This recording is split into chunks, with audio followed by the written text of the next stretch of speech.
Hi everyone and welcome, this is the Apostate Prophet. I talked a lot about how Islam is morally unacceptable because it reduces human dignity to very low levels and is completely contrary and incompatible with the rights and freedoms of humans. But that's not the only thing that makes Islam a bad idea. There are major logical and scientific issues in the Quran that claims to be the unquestionable, unchangeable, perfect word of an almighty God, Allah. When you are a Muslim, as I used to be, you learn that Islam is perfect and that the Quran is superior to everything. Any idea, any observation, any evidence. Therefore, when the Quran contradicts obviously with something very clear that we observe, people who believe in this religion go on and either reject commonly accepted evidence, or they suddenly change their interpretations of the Quran and imply that the Quran knew all of these newfound facts 1,400 years ago. And somehow Allah gave the infidels the chance to discover all of these things. Let me go on and show you a lot of things that are either completely false or just weird in the Quran. Muslims pass around this one thing so often, that Allah created every living thing in pairs. And I also want to combine this with my second point, that every living thing, every animal, anything that lives, creates communities. We know by now in the 21st century that that is absolutely not true. There are enough living beings, enough animals that don't come in pairs, and that also don't live in societies. Many animals completely reproduce by themselves. So the Quran is wrong here. But how would the author of the Quran know that? The author of the Quran also says that humans were created from dust or from clay. We still have to find out scientifically that such a thing happened somewhere in our history. It didn't. But let's come back to animals. It's quite interesting. The Quran claims, for example, that animals that produce milk are a miracle from Allah. And it goes on and describes how milk is available from the bellies of those animals, created between blood and feces. That's scientifically wrong. That doesn't happen between feces and blood. But that's not the only thing. The Quran also claims in the same verse that milk is completely pure and agreeable to humans to drink. But pure milk that comes out of a cow, for example, is infected with bacteria. It's not healthy for everyone to drink that milk directly. And many people have a natural intolerance against milk. Many people. But that's okay, since the author of the Quran also says that horses were created for transportation, for humans. Horses were domesticated over a very long time. Before that, they were just wild animals, just like so many other wild animals that are like horses and run around in nature. The Quran also says that there are 8 types of cattle. 8 means male and female of each, which means that there are 4 types of cattle. And it counts them. Look how it counts them. Well, there are so many others. Apparently Allah's knowledge of animals was limited to Arabia. I guess Muhammad also believed that lightning is a punishment from up above, from Allah, to smite humans. Huh? But hey, who are we to question? Allah is the one who makes us ships and who makes them sail on the sea. The Quran is also quite knowledgeable about stars, and it says that stars could fall down on us. Down where exactly? Stars are very far objects that are not just small like that. Where exactly do they fall? Do they all coincidentally fall all together from such a distance on Earth? Because that's down, our ground is down. Well, yes, the Quran wasn't really able to tell much about stars. The Quran also calls stars little objects, little adornment. They are just hanging above there just to make everything look beautiful. The stars are also described as being in the lowest, the nearest heaven, right above us. They are right here. This is apparently what the author of the Quran thought stars look like. And yeah, stars are also missiles thrown at devils. The moon also split in 2, and can split in 2 in future, which is quite weird. Just imagine the earth splitting in 2 from the middle. But the author of the Quran was also quite ignorant about the moon, because it says multiple times that the moon is a light. The moon is not a light. The moon just reflects light coming from the sun. We learned about this not only by looking at the sky, we can also confirm this by going out in outer space and seeing these objects directly, which Allah apparently thought was never possible. Well, People who didn't believe in Allah made this possible. Allah wasn't able to participate in space travel, which is why he thought that the sun and the moon are in an orbit, following each other and can never reach each other. The sun is moving above the earth. Did you know that the sun has a resting place where it goes and stops? The sun really needs that. And the sun has also a rising place, and a place where it eventually goes into a muddy spring.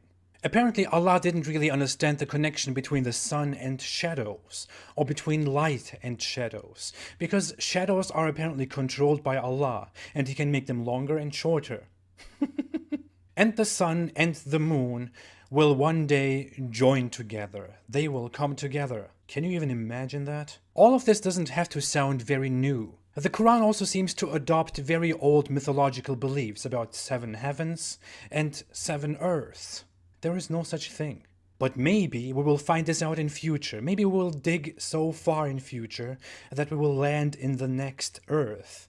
And then we will say 1,800 years ago the Quran predicted this. By the way, did you know that the sky is actually a ceiling above us, like a dome? It's quite a miracle, it has no cracks at all. And Allah even points out that it's a miracle that the sky is held up by Him without any pillars. Newsflash, Allah, the sky is not an object, it's just what we see from here. But according to the Quran, the sky could also fall down on us. It can fall down. What exactly is falling down? And that sky or heaven can also be rolled up one day, like a scroll. And did you know, before it was created, it used to be smoke. The sky wasn't there, nothing was there, it was all smoke. And what's more interesting is that Allah created all of that after He created Earth. So our planet was here, but everything around it, which the Earth depends on, was not here. Not even stars were here. Imagine, stars. The sun is also a star, it wasn't there. But that's okay. Allah also sends rain down from the sky. And He also sends hail down from the sky. He sends all of that down. It doesn't just happen in a natural process that we can all clearly observe. No, it's all sent down by Allah. As you can see, Allah is very merciful. He's so merciful that He also put mountains on our planet. He placed them on our planet. Like this. And they prevent earthquakes. They prevent the shaking of the earth. We still experience earthquakes, but those are also a punishment from Allah for the evildoers. Mountains are a result of the ground that we stand on. They weren't placed here. But Allah didn't know that. Just the way He also didn't know that there are indeed places in this world where the sun doesn't set or doesn't rise for a very long time. So it's quite harsh for a fasting person or a praying person to stick by the time instructions of the Quran. Imagine you're waiting somewhere, the sun hasn't set in the last 4 months, and you are waiting for the sun to set so you can start eating again because you have been fasting since it appeared. Or you are dead by now. It doesn't work that way. By the way, did you know that ants speak to each other in full sentences? That's a miracle. You know what's also a miracle? The fact that we know where semen comes from in a human body, but the Quran, the Almighty Allah's word, says something completely different about it. The Quran says it comes from between the backbones and ribs. Whom should we trust? Science that we can observe and confirm, or Allah? Yes, Allah. That sperm, by the way, also turns into a clot of blood. That's part of the process when we are in our mothers, when we are coming into existence. Don't tell this to anyone, but we never become a clot of blood. That doesn't happen.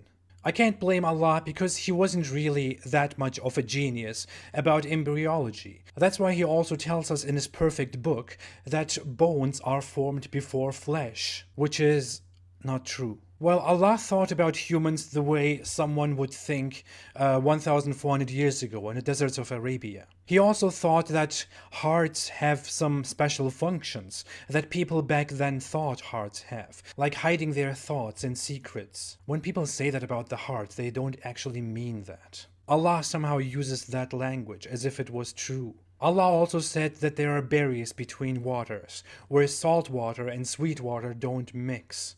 You must have all seen pictures of this miracle. A miracle that doesn't exist because such a thing does not exist. That's okay, we all have flaws. Muhammad probably had flaws too, but he shouldn't pretend that he got his word from an almighty, all-knowing Allah, from an almighty, all-knowing God who knows everything, because he created everything. He created everything perfectly. That's what he says in the Quran. All the imperfections in this world, imperfections in our nature, everything around us, in human nature, birth defects, and people born imperfectly. And you know, the next time someone gets cancer because a natural process went totally wrong that you probably didn't have any influence on, don't blame it on Allah. Just blame it on something else because Allah made everything perfect. Maybe all of this is just figurative speech. Quite a nice excuse for such a major failure. When I was a Muslim, I couldn't really question these things because I believed in the Quran that I grew up with, and the Quran says very early that whatever it says is true. But after a long time of suppressing and insulting my intelligence, I dared to question, as everyone should. And now I know that the Quran is only the result of 7th century knowledge and fantasies in Arabia. Thanks for watching. If you like this video, please don't forget to like, to subscribe, and to share. If you want to support me and my cause, you can support me on Patreon. The link is below in the description, or you can also support me on PayPal. Thank you all so much for all kinds of support. I'll see you again soon in another episode. Have a great day and stay away from Islam.